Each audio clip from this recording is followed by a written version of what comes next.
Olá, queridos irmãos, bom dia, boa tarde, boa noite ou boa madrugada para quem está me ouvindo em diferentes horários. Que a graça do Senhor Jesus Cristo, o amor de Deus e a comunhão do Espírito Santo esteja com todos nós. Na meditação de hoje falaremos sobre as consequências de ser dominado pelo medo. Antes de começar, queridos irmãos, gostaria de pedir que vocês curtam o vídeo, deixa o like aí. Não curta o vídeo, deixa o like. Quem não se inscreveu no canal, aproveita e já se inscrevam, tá certo? Não esqueça de compartilhar o vídeo, seja agora, seja depois, vocês que sabem. E quem quiser comentar algo nos comentários, fique à vontade também. Tá bom? Uma primeira oração para começar. Queridos amados, que o Espírito Santo tome mais uma vez esse mensageiro, que fale mais uma vez através da minha boca, que seja apenas um missionário, ou seja um instrumento de fala do Espírito Santo, que possa trazer a mensagem a todos nós, que as pessoas que estiverem me ouvindo possam ser iluminadas e ter a mente aberta para que possam aprender e compreender toda a verdade e absorver para pôr em prática em suas vidas e a mim também. Que também possa ter minha mente aberta e seja iluminada para que eu possa também aprender essa verdade e pôr em prática em minha vida. Nós estamos todos juntos no mesmo barco, Senhor. Esteja sempre conosco, Pai. Todos juntos, sempre, sempre, Senhor. Esteja conosco, Senhor. Eu oro e peço em nome do Senhor Jesus Cristo, que os três maiores professores do mundo estejam aqui, Deus Pai, Deus Filho e Deus Espírito, que assim seja. Amém. Queridos irmãos, vamos falar um pouco sobre, começar falando sobre Jeroboão, né? As pessoas podem falar, mas Deus escolheu um rei tirano como Jeroboão como rei. Deus errou. Deus escolheu Saul, ele errou. Não, quer dizer, Deus não errou. Quando Deus escolhe Jeroboão, ele percebe que Jeroboão é uma pessoa de Deus. Ele estava lá, ele era um dos encarregados da construção do templo. Ele era praticamente ali o comandante das obras, era ele que estava inspecionando tudo, administrando a construção do templo, né? Mas ele acabou se corrompendo pelo medo, né? No caso de Saul, ele também era uma pessoa temente a Deus. E ele fez o que era certo no início. Mas ele se deixou levar pelo poder, ele se deixou levar pela confiança em si mesmo, no exército, e foi se distanciando de Deus, entendeu? Começou a deixar de lado as orientações de Deus para fazer o que ele queria, ele começou a confiar em si, né? Isso foi contaminando Saul a ponto dele se perder totalmente, né? Então, mas nós vamos frisar hoje no caso de Jeroboão, né?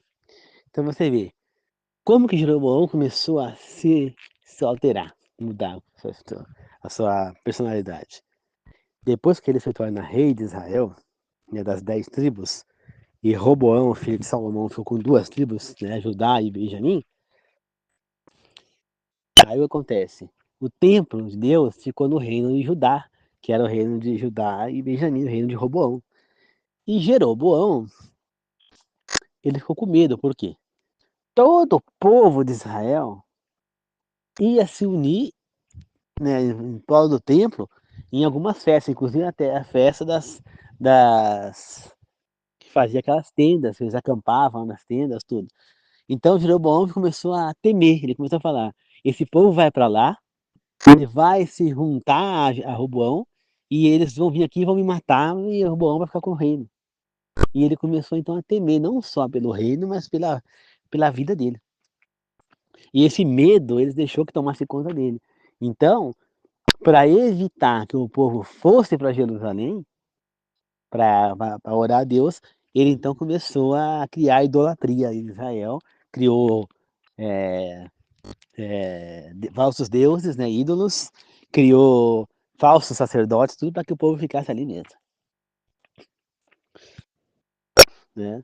E aí é onde ele se corrompe e acaba perdendo o reino, né? Inclusive seus descendentes todos acabam deixando o trono de reino, assim como aconteceu com Saul. Mas você vê que o medo, ele já é uma característica do povo de Israel, já lá no início. Você vê que, olha só, o povo já temeu, lá acabou de sair do Egito, depois de ver todos aqueles sinais maravilhosos de Deus, as pragas, e a maneira como eles foram libertos do Egito, mal saíram de lá. Quando chegaram no Mar Vermelho e viram Ramsés e o seu exército vindo atrás deles, eles já temeram ali, né? E foram questionar Moisés, por que vocês nos tirou de lá para morrer aqui, virar cadáver aqui? E aí Moisés abre o mar vermelho, todo mundo passa. Quando o exército de Ramsés está passando, Moisés fecha o mar vermelho e morre afogado. E Ramsés volta sozinho para a capital do Egito. Então, você vê que ali o povo estava temendo. Aí você vê o ápice do temor do povo de Israel, quando Moisés vai buscar as tábuas dos 10 mandamentos, e ele demora 40 dias para voltar, né? E o povo teme a ponto de querer fazer um bezerro de ouro. Por quê? Porque o povo de Israel estava botando a sua confiança nas pessoas erradas, né? Você vê, quando o povo de Israel, a origem de Israel, quando Deus prometeu a Abraão uma grande nação, Deus queria criar uma nação onde ele próprio fosse o rei da nação. Né? Jesus fosse o rei da nação e não um rei humano. Mas o povo faz o quê? Eles temem, né? Quando Samuel já estava velho, os filhos dele não andavam nos caminhos de Deus, o povo teme e pede a Samuel que fale com Deus para que ele nomeie um rei sobre Israel. Né? Entende? E é onde acaba sendo ungido Saul como rei. Mas por quê? Porque eles estavam temendo. Temendo por quê? Porque eles viram o que aconteceu. Depois que Josué morreu, o povo caiu em pecado. Se dispersou, começou a ser pressionado pelos inimigos. Aí eles oravam a Deus, vinha um juiz. Primeiro foi o Otiniel, o Otoniel. Né? Depois que o Otiniel morreu, outra vez o povo caiu em pecado. Aí veio outro juiz, veio outro, até que veio Eli e Samuel. Né? Eles caíram, teve Sansão. Então, eles temiam que com a morte de Samuel, o povo novamente caísse em pecado e os inimigos voltassem a, a perseguir Israel, né? Só que o medo deles estava na coisa errada, eles estavam com a compreensão errada. Deus nunca abandonou Israel, né? Que nem quando Moisés esteve lá no morro, lá no Monte Sinai, lá 40 Monte Sinai, né? 40 dias para pegar as tábuas dos 10 mandamentos. O que acontece? O povo começou a temer, por quê? Porque eles estavam pondo a confiança no que é errado, nas pessoas. Não precisava levantar um juiz em Israel para que Israel fosse vitorioso. Bastava que ele se mantivesse no caminho de Deus.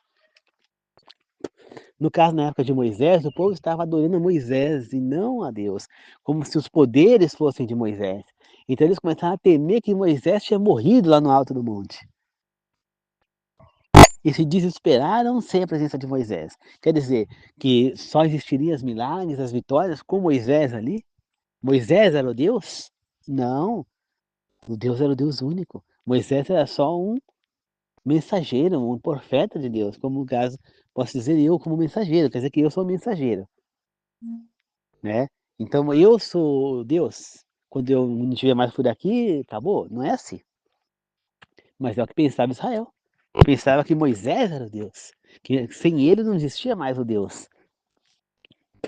E temeram a ponto de implorar a Arão que fizesse um Deus, uma imagem, um ídolo de Deus para que eles pudessem adorar. Né?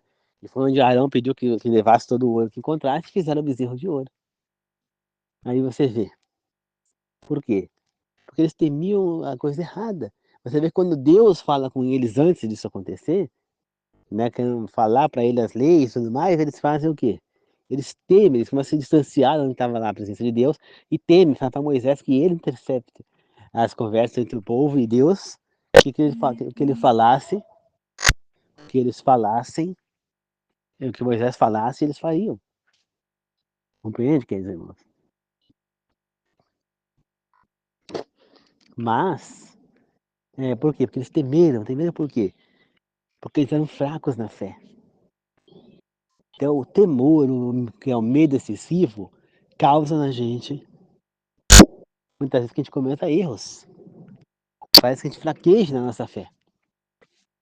Né? E eu não gosto e não assisto os programas como Brasil Urgente, que é do Datena, né? Agora estava com o filho, Joel Datena, né? O Cidade Alerta, que já teve com o Marcelo Rezende com o Luiz Bate, agora não sei quem está lá.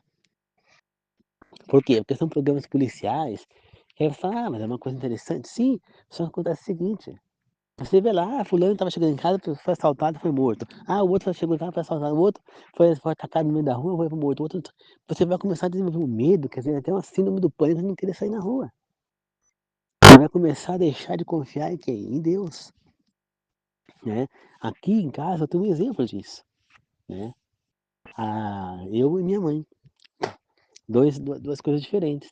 Eu sou a pessoa que eu confio no meu Deus, então eu durmo, por exemplo, eu durmo até durmo de vez em quando, com a janela aberta, eu fecho só a cortina, corta a claridade e deixo a janela aberta.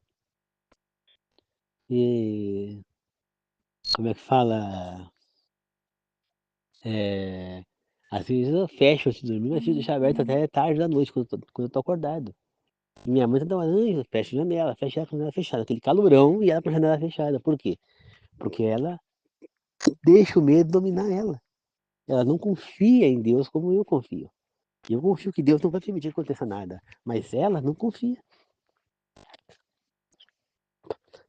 compreende? E por não confiar em Deus, ela acaba por se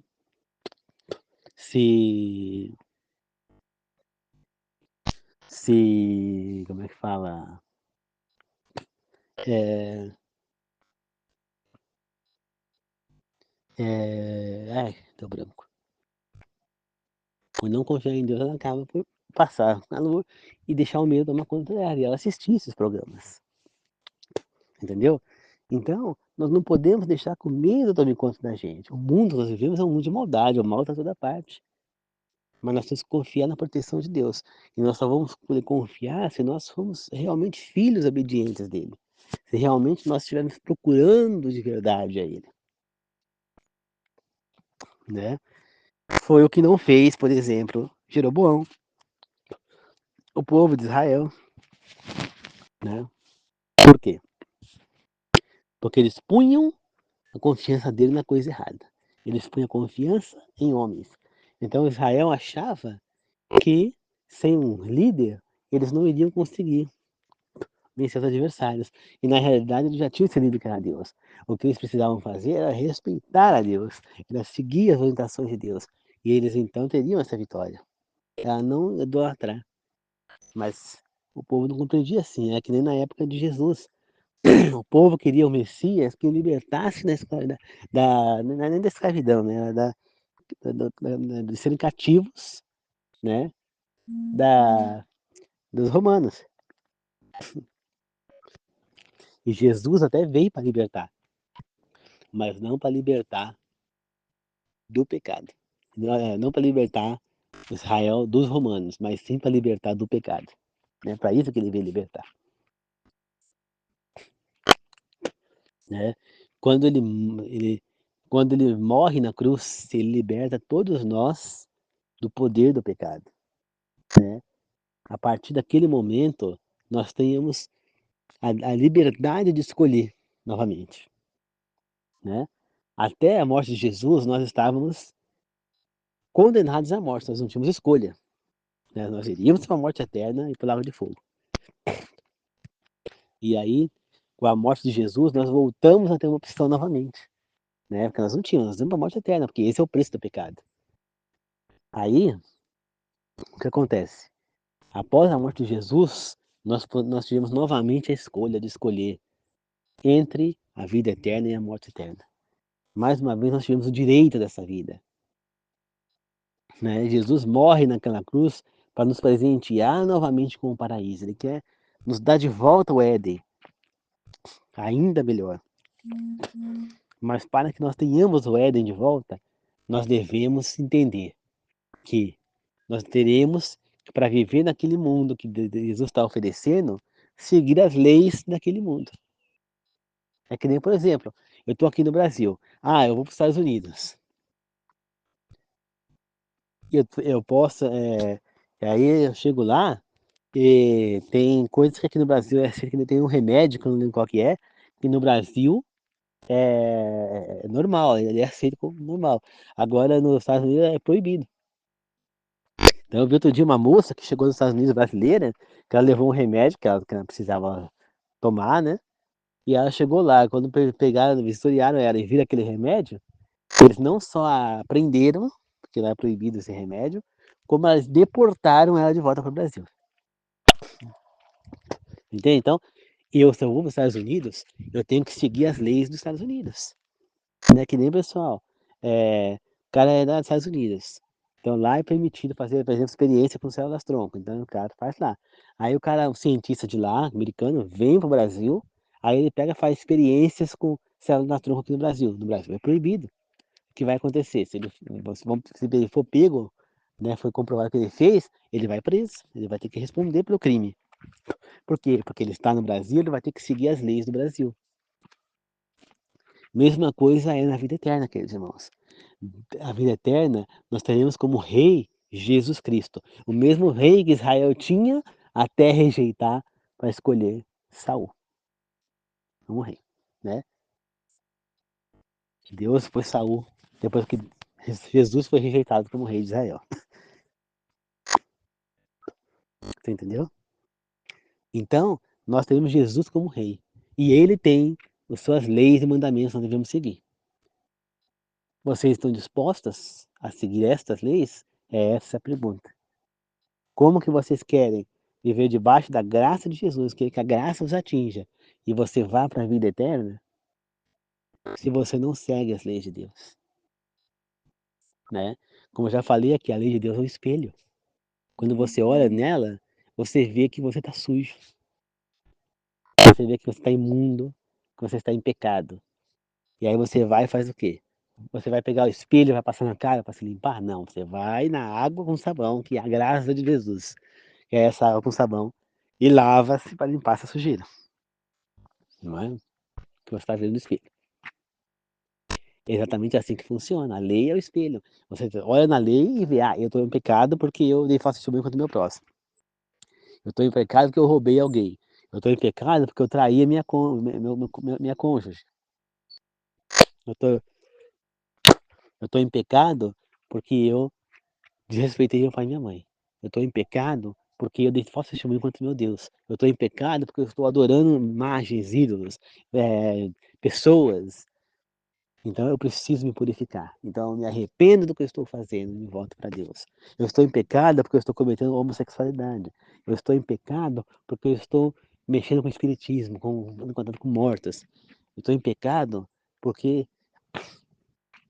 então porque eu estou cobrando juros abusivos. Eu estou em pecado porque eu estou sendo desonesto no meu trabalho com os meus funcionários. Eu estou em pecado. Então é ali na lei que eu vou olhar que eu estou em pecado. E aí eu vou na graça de Jesus, peço perdão a Ele, me arrependo de todos os meus erros e eu me volto para Ele. Assim como Zaqueu, por exemplo. Zaqueu, ele olha para a lei.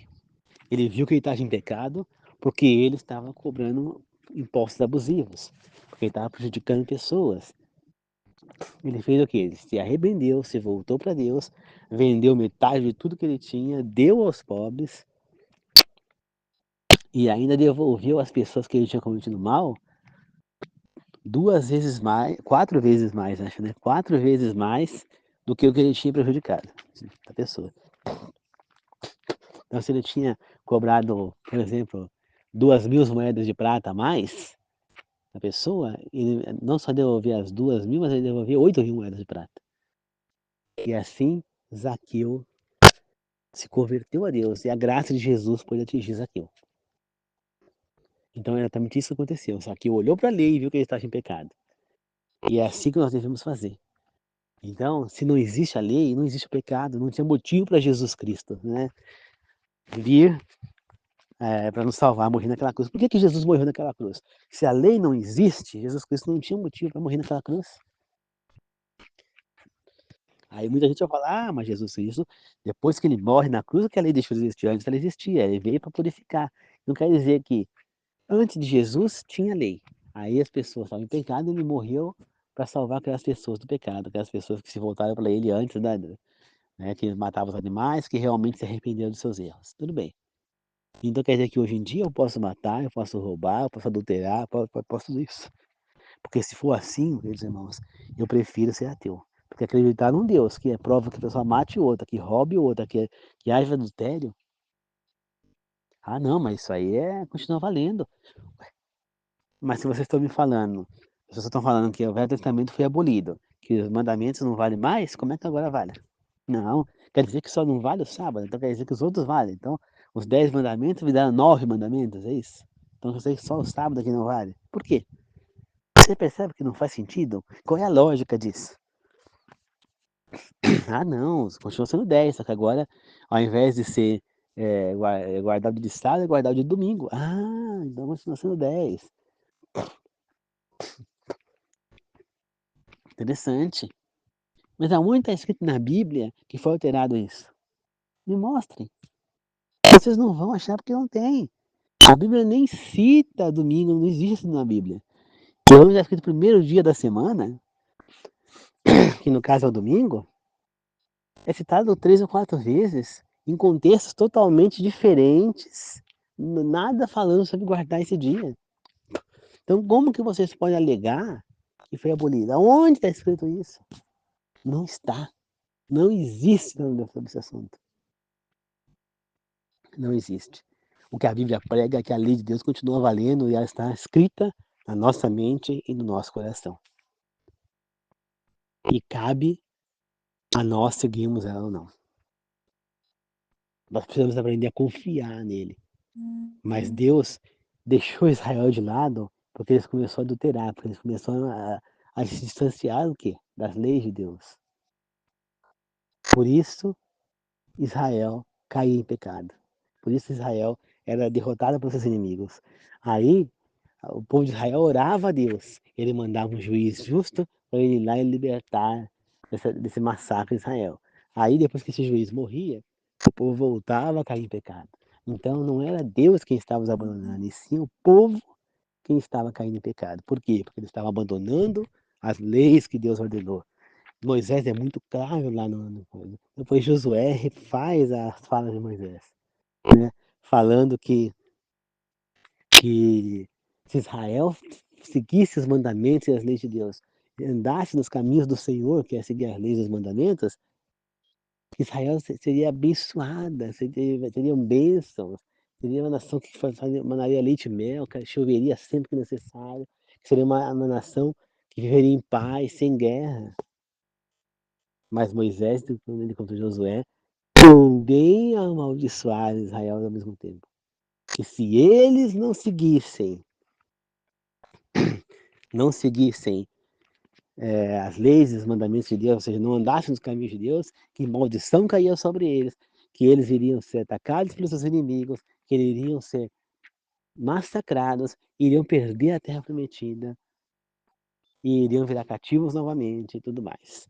E é exatamente hoje as mesmas promessas que temos para nós. É a mesma situação, nada mudou. Se nós andarmos no caminho do Senhor e seguirmos os seus mandamentos e as suas leis, nós seremos alcançados pela graça de Jesus e iremos para a vida eterna. Mas enquanto não chega o momento da volta de Jesus para irmos para a vida eterna, nós teremos a proteção de Deus e dos seus anjos aqui. Ele estará conosco e nos guiará.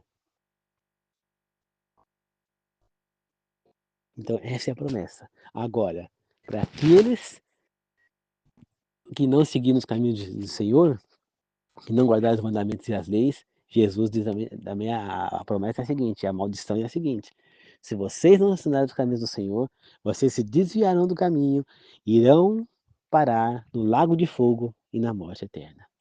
E não gozarão desta vida enquanto estiverem vivos da presença do Senhor em suas vidas. E sofrerão 10 vezes mais do que os outros. E ainda por cima, não contarão com a proteção de Deus. Estarão à mercê do mal que impera nesse mundo. Então, essas são as duas promessas que nós temos, queridos irmãos. Qual delas você vai se agarrar? Qual o problema de a gente guardar um dia na semana? Será que nós temos tanto egoísmo assim?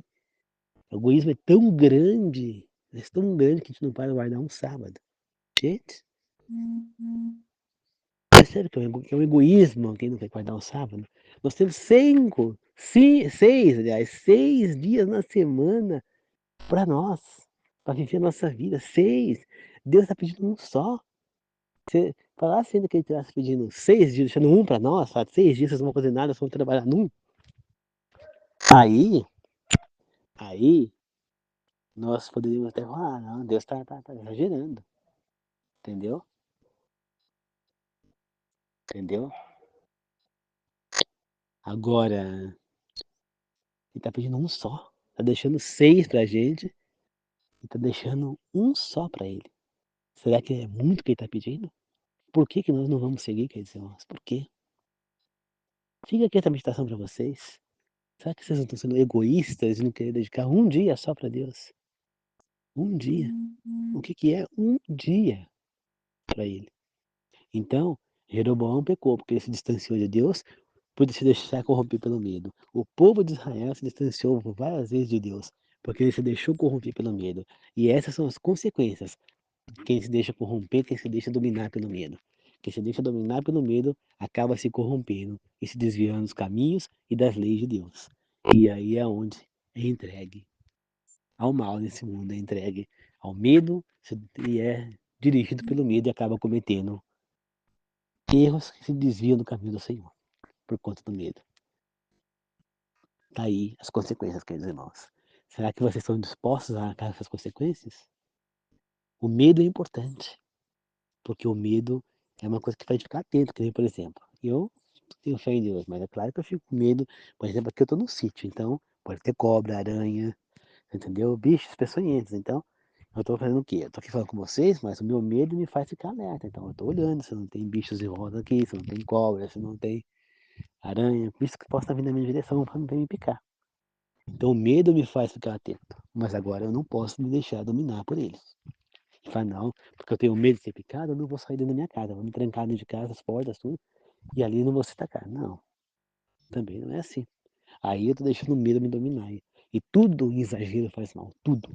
Inclusive a água, que é uma coisa saudável. Até a fé exagerada faz mal. Tudo faz mal em exagero. Tudo tem que ser na medida certa. Então o medo é importante para que a gente fique atento. Fala, não, não tenho medo, porque aqui não tenho medo. Aí vem uma cobra e me pica. Por quê? Porque eu não tô atento. Eu não tô atento por quê? Porque eu não tenho medo.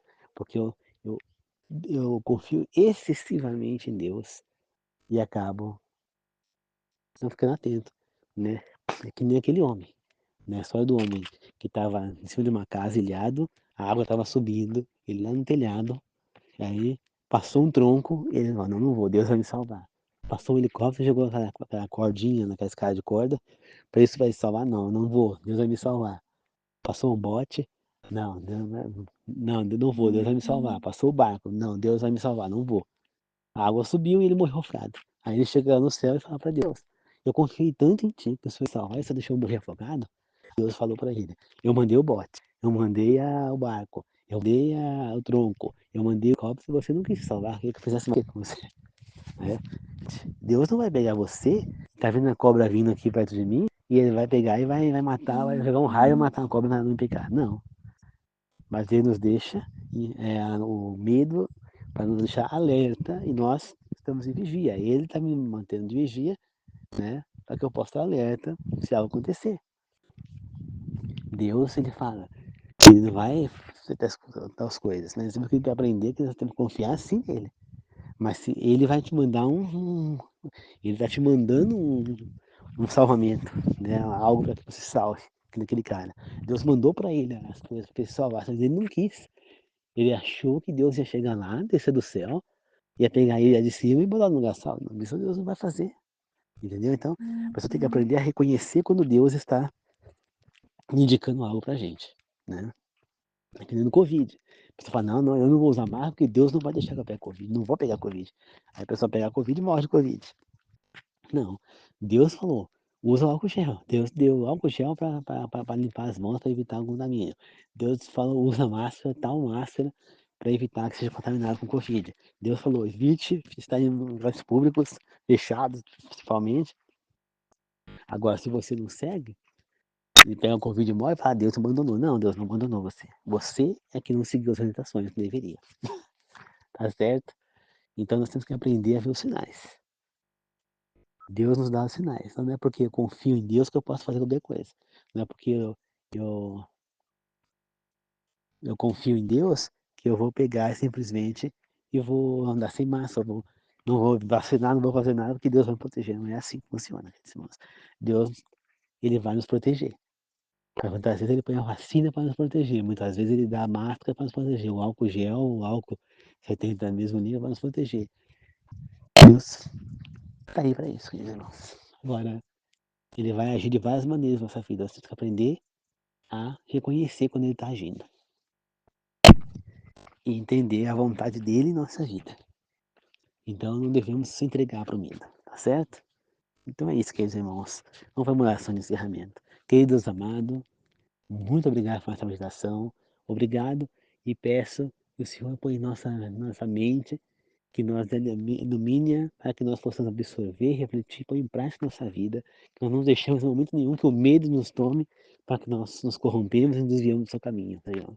Que nós possamos dominar o medo e mesmo que nós tenhamos medo, que nós entregamos esse medo sobre ti, Senhor. Que o Senhor possa nos proteger e possa nos deixar sempre alerta, sempre da maneira correta, para que nós possamos estar protegidos e amparados, e que nenhum mal possa nos atingir, a não ser que seja de sua vontade. Esteja sempre conosco, meu Senhor. Muito obrigado, meu Deus, por tudo que vem fazendo por nós, Pai. Que assim seja, meu Deus. Guia-me, Senhor. E que nós sejamos sempre protegidos e sempre embaixo da sua lei, dos seus mandamentos, andando nos seus caminhos, Senhor. Não deixe que nós caímos como Jeroboão ou como o povo de Israel, Senhor. E que nós possamos ser o seu povo na vida eterna, Pai. Lá, vivendo debaixo do seu reino e das suas leis. Muito obrigado, meu Deus. Que assim seja. Eu agradeço e glorifico. Amém. Obrigado, meu Deus. Eu oro em nome do Senhor Jesus. Amém. Obrigado, meus irmãos. Que a graça de Jesus Cristo, o amor de Deus e o comunhão do Espírito Santo seja com todos nós. E lembre-se, não deixe o medo te dominar. Porque mesmo que você tenha medo, lembre-se que existe um Deus poderoso que está aí para te proteger. E evite assistir programas, coisas que te façam ficar tomado pelo medo. Tá certo? Muito obrigado, meus irmãos. Que Deus abençoe a todos. Um feliz fim de dia para todos e quem estiver trabalhando, que estejam inscritos no meu canal, que possam voltar em segurança, e aqueles que estiverem me ouvindo, que não estão inscritos no meu canal, também que possam voltar para casa em segurança. Tá? E peço mais uma vez, quem não está inscrito no meu canal, se inscreva. Muito obrigado a todos. Falou, queridos irmãos. Até mais.